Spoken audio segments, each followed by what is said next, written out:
Battlefield 6 is obviously the best shooter game of 2025, and I'd probably go on record and say Arc Raiders is probably the second best shooter of 2025. Hell, I'd say Arc Raiders is probably the breakout shooter game of 2025.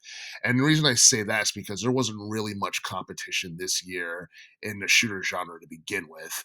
And I don't know. You look at Black Ops and Call of Duty. Honestly, I feel like the Call of Duty series is just done. No one really cares about it anymore. A lot of people weren't thrilled to see this game. The online player count for this game is really low, and it's to a point where Arc Raiders dwarfs it, along with Battlefield 6. And the thing is, like, Arc Raiders is an indie game, and now we live in a world where indie developers can put out better games than AAA developers, and it's just like, I, I have no idea what's going on with the gaming industry. I think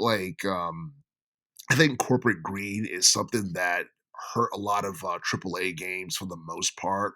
Well, maybe like with the exception of Nintendo, because Nintendo stuff is still doing good in terms of sales. But I feel like with like third party AAA developers, they've been suffering greatly within the past like couple of years or so because like for the most part a lot of people are sick of corporate greed. They're sick of getting bad games and the prices being too expensive. I went to the store the other day, and I've been seeing games priced at like $70 on average, and it's like, what the hell? And games that came out like 2 years ago are like priced at like 49.99. So, and these are mostly AAA games, mind you. So, yeah, that kind of shows you the state of gaming right there. But yeah, Arc Raiders I feel has the potential to evolve into like a like a major franchise within gaming.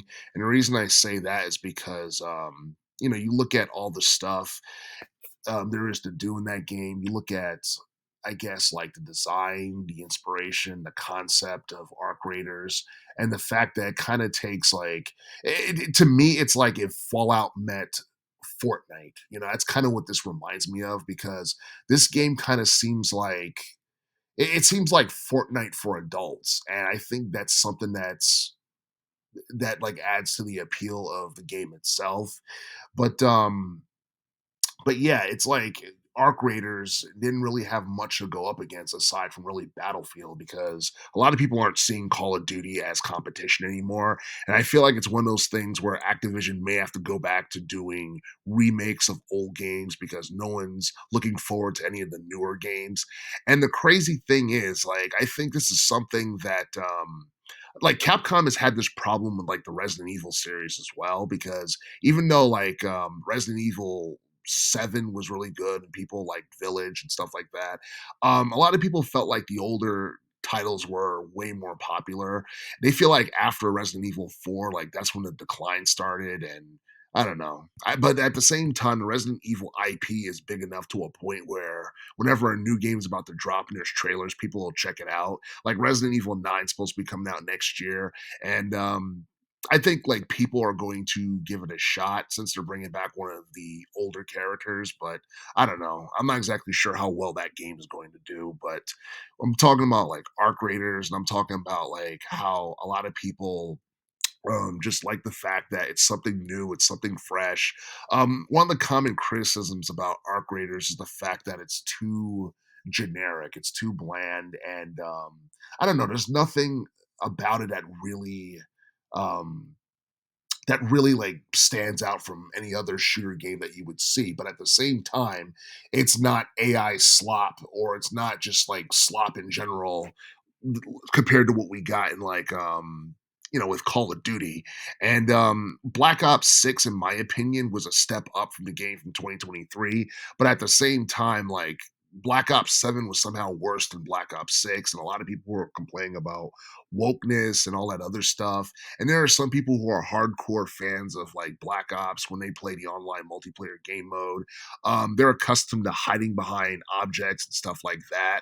While in like Battlefield, you can't do that. Therefore, the online multiplayer gameplay is a lot tougher. Um, I feel like Arc Raiders is just a game where people could just like, you know, they can get better through like trial and error, and they can just basically like go around and just like explore like various different things and features and landscapes, which is which I feel like, a game should feel like that. It should feel like something that you enjoy, because a lot of video games nowadays don't feel like video games. And it seems like a lot of corporations are trying to get more out of gamers by doing very less. And I feel like it's one of those things where I don't know. I feel like this is going to lead like a to a substantial decline in gaming in general, because I feel like it's a trend that that unfortunately, like, AAA video game developers are pretty much following. They're trying to screw the customers over and get as much out of it as possible.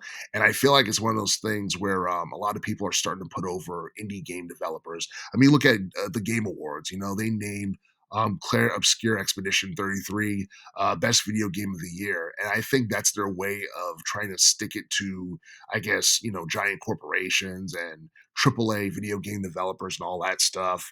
And rightfully so, because like I guess, like, if you go on record and say that, hey, like, Mario Kart World was the best like video game of the year, like, a lot of people would disagree with that. Even though it's a good game, I feel like, we shouldn't have waited 10 years for that. It's just like, in some ways I would probably prefer like Mario Kart 8 Deluxe over Mario Kart World, because I don't remember not one person complaining about Mario Kart 8 Deluxe at all whatsoever. It was just a good game.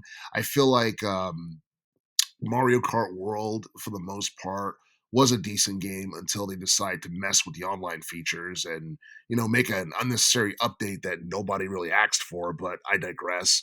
Um, Arc Raiders, I feel like, is going to be one of those games, if it stays on the well, I guess I feel like if the developers stay on the course that they're on in terms of like trying to appeal to adults and giving us like the adult version of Fortnite, I feel like it's something that can it can develop into a very profitable IP, making millions over the next like several years.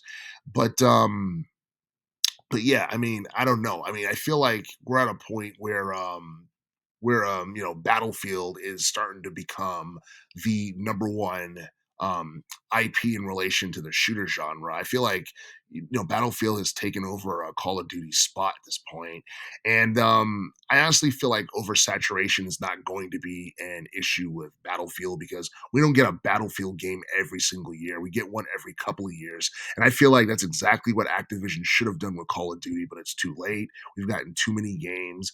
A lot of people are looking back at some of the games that came out in the past couple of years. I think Warzone was okay. I feel like the Call of Duty game from 2019 was overrated. People liked Black Ops either 3 or 4 for the battle royale feature. But as far as like storytelling and stuff like that was concerned, and maps, a lot of people like the games from the late 2000s, early teens. I'm talking about Black Ops 1, Black Ops 2. Um, I don't know. I feel like we should have gotten like 4K high definition remakes for those games for the PlayStation 5 by now, but it's whatever. But yeah, I honestly feel like Activision definitely put their foot in their mouth with Black Ops 7, and I feel like they just have to go back to remaking or remastering games to try and, I guess, salvage whatever they have left of their fan base.